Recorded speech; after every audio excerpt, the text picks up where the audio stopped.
Hi, Kathy Burris here, showing up really late in Ohio time. It's like 10:30. In Texas time, it's like 9:30.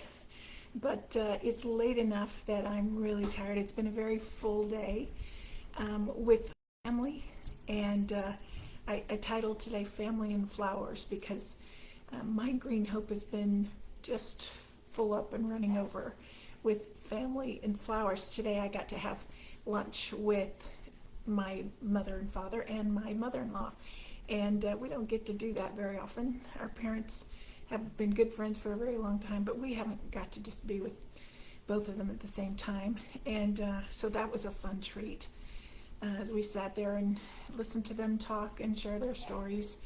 That was really special.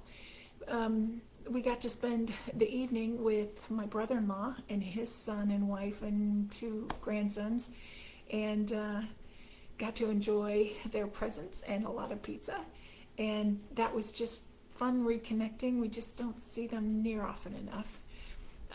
But in the midst of all this was my sister-in-law was concerned for her parents. And even as I've been sometimes concerned for mine, I just, when you're family and you care about people and you care about things that they care about, there's a lot that can break your heart and that can hurt. And C.S. Lewis, I'm at my mother-in-law's today, and there's a lot of clocks. So hang on just a minute. There's going to be a chime every now and then. She loves chiming clocks. So anyway, C.S. Lewis has written, I think it was in Four Loves, the name of his book, and he wrote, "To love is to be vulnerable." And there's a lot more to that quote, but the idea that if we care for someone, another chime, if we care for someone, we're gonna feel what they feel. We're gonna hurt when they hurt. Our heart's gonna break for things that break their hearts, and that's part of being family. And so even while there was this joy of being in each other's presence, there's this concern of what's really going on elsewhere. So there's that part.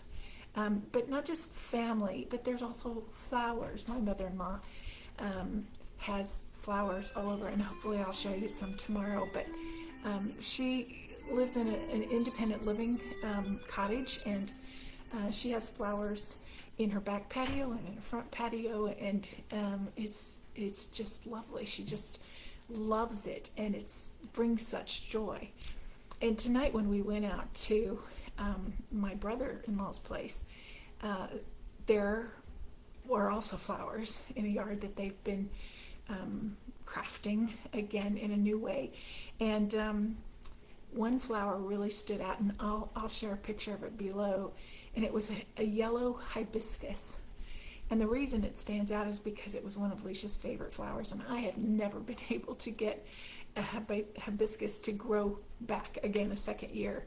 And they had this beautiful yellow hibiscus, and somewhere I have a picture of Leisha kneeling next to her yellow hibiscus, which this grandmother had helped her purchase one time when they were up helping us with our garden. So tonight there was this sweet sadness, both in family and in flowers. And I was just reminded that to love is to be vulnerable. And if we hide away our hearts so that they don't break and we don't have to feel things, they end up dying.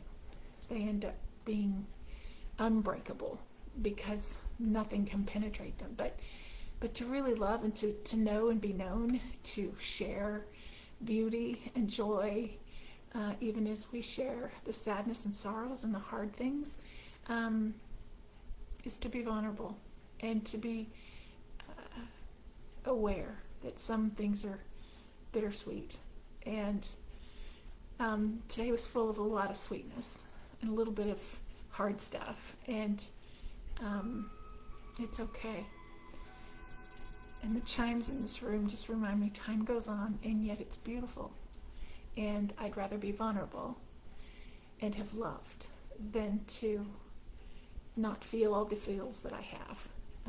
In these 30 days, I'd rather have known Leisha, even as this is day 7 of the 30-day challenge. I'd rather be dealing with what I'm dealing with than to have not loved and not experienced and not known the joy of being family, of her being my daughter, of us being family here today, of enjoying the beauty of the gifts. Yesterday it was my mom's playing. Today it's been my mother-in-law's flowers. What is it? Family and flowers, or what? That brings you joy, that reminds you you'd rather be vulnerable and love than to close away your heart, to shut down, to hide from the beauty, or to hide yourself in other things, hobbies maybe, that are keeping you from it. I'll post C.S. Lewis's quote. I think it might challenge you as much as it does me.